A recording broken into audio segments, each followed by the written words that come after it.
Bonjour à tous, dans cette nouvelle vidéo, nous allons aborder ensemble la formation des gamètes et la fécondation. Donc toujours dans le thème le vivant et son évolution, chapitre 1, diversité et stabilité génétique des individus, leçon numéro 5, formation des gamètes, autrement appelée méiose, et la fécondation.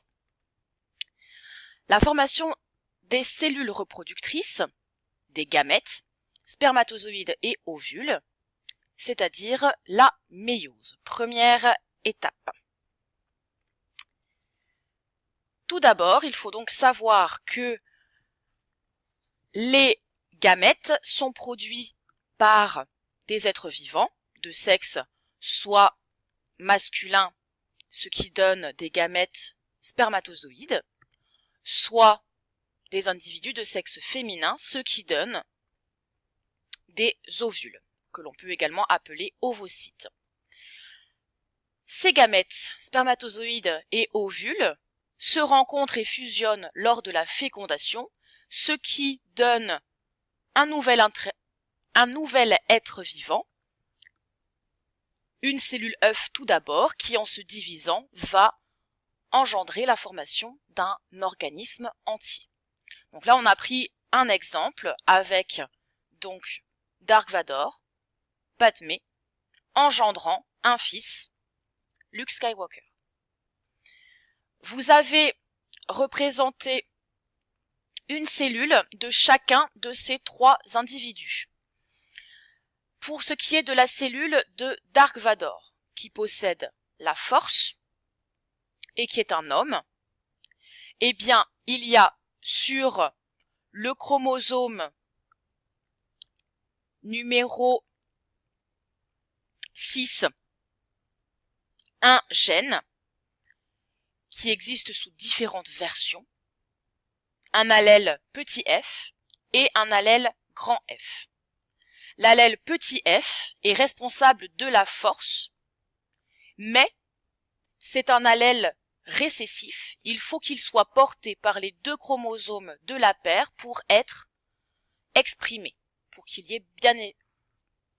ait le caractère in fine chez l'individu. Et vu que Dark Vador est un homme, pour ce qui est des chromosomes sexuels, il y a la présence d'un chromosome X et d'un chromosome Y. Chez Padmé, qui n'a pas la force, il y a donc au niveau de la paire numéro 6 l'allèle petit f et sur le deuxième chromosome de la paire l'allèle grand F. C'est une femme, donc on retrouve deux chromosomes X au niveau de la paire de chromosomes sexuels. Chez Luke Skywalker, enfin, on retrouve les mêmes caractéristiques que chez son père, à savoir la présence de la force et le fait que ce soit un homme.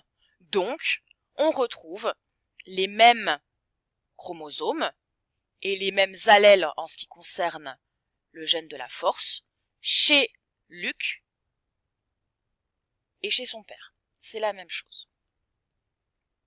Petit rappel sur la notion de karyotype.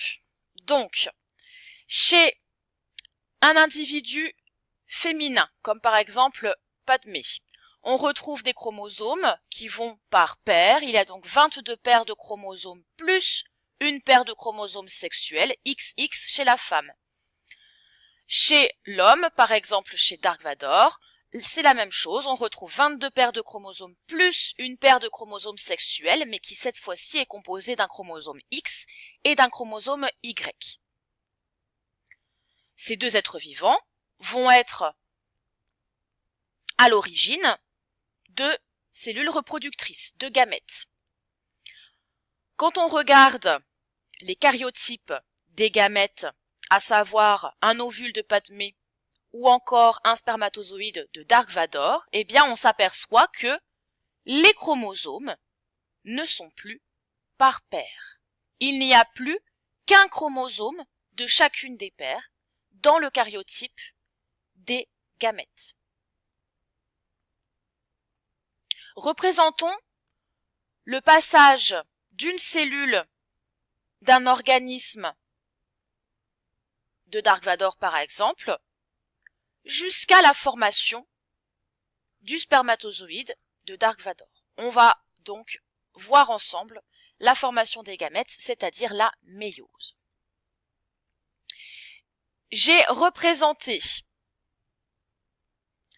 la légende donc avec une paire de chromosomes numéro 6 portant les allèles petit f récessifs portant la force.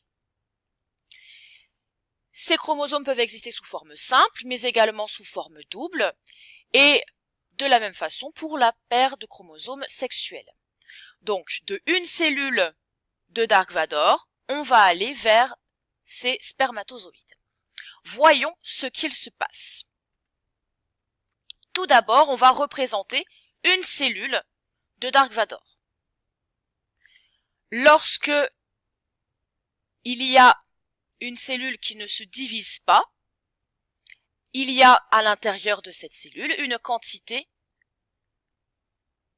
un Q, une quantité d'ADN. On observe que par la suite, cette quantité double, c'est ce qu'on appelle la duplication, qui est possible par le passage de chromosomes simples à des chromosomes doubles.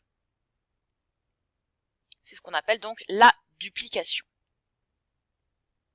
Nous pouvons observer par la suite une division du matériel génétique qui passe de 2 quantités à une quantité.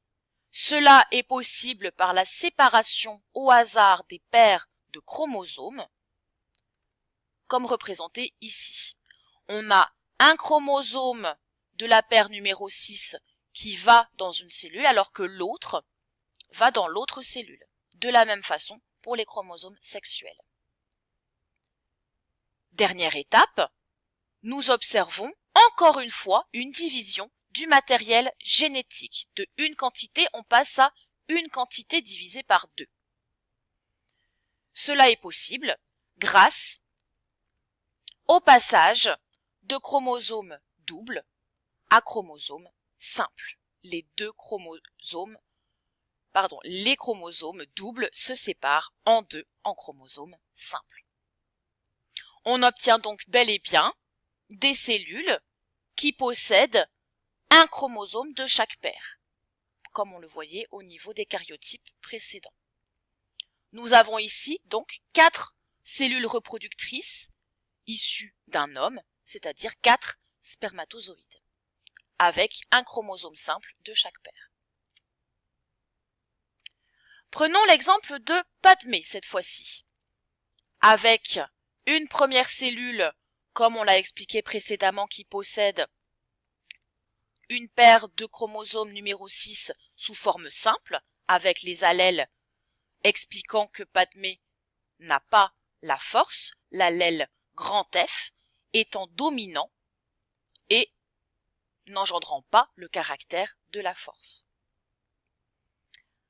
De la même façon que chez Dark Vador, chez Padmé, lorsqu'une cellule se met à entrer dans une phase de méiose, eh bien, première étape, c'est la duplication, avec passage de chromosome simple à chromosome double. Puis, séparation au hasard des paires de chromosomes.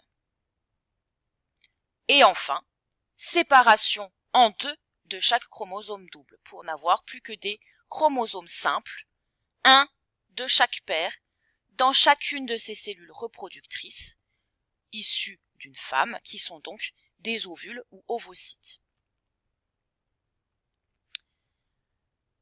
Les gamètes produites ne sont donc pas toutes identiques et ne sont pas identiques à la cellule mère, contrairement à la mitose.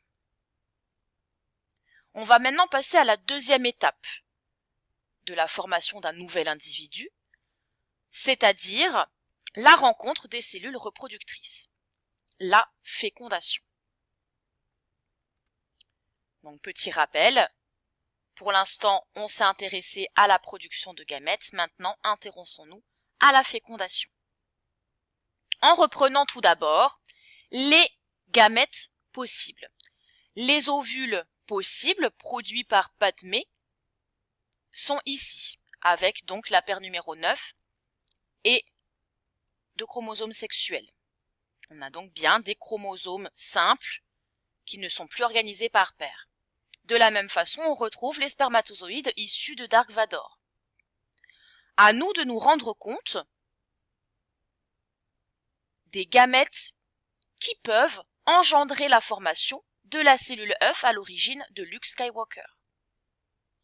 Forcément, les gamètes doivent apporter un chromosome de la paire numéro 6 portant l'allèle F, ici, un deuxième chromosome de la paire numéro 6 portant un allèle F pour que Luke ait bien la force, un chromosome X de la paire sexuelle et un chromosome Y de la paire sexuelle. Comment cela est-il possible? Il va falloir que chaque gamète apporte un chromosome de chaque paire.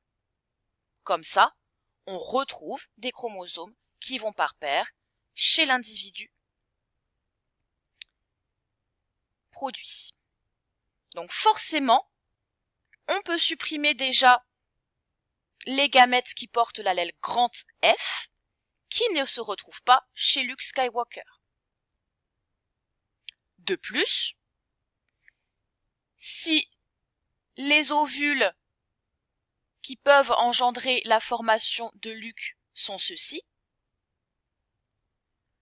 afin d'avoir et un chromosome X et un chromosome Y, eh bien, on peut supprimer les deux gamètes ici présents. Donc forcément, on a une cellule, un ovule comme celui-ci et un spermatozoïde comme celui-ci qui ont fusionné pour donner la cellule œuf à l'origine de Luke Skywalker. Petit bilan. Chaque cellule reproductrice, également appelée gamète, contient 23 chromosomes. Pas par paire, donc. Au cours de sa formation, la méiose, chaque cellule reproductrice reçoit au hasard un chromosome de chaque paire, soit 23 chromosomes. Les cellules reproductrices produites par un individu sont génétiquement différentes entre elles. Lors de la fécondation, spermatozoïdes et ovules participent à la transmission de l'information génétique. Pour chaque paire de chromosomes et chaque gène ou allèle, un exemplaire vient du père et l'autre de la mère. La fécondation rétablit donc le nombre de chromosomes de l'espèce. 23 paires de chromosomes chez l'espèce humaine. C'est égal à 46 chromosomes. La reproduction sexuée établit au hasard un nouveau programme génétique qui rend donc unique les individus. Je n'ai plus qu'à vous saluer et souhaiter que la force soit avec toi. Bonne révision pour le contrôle.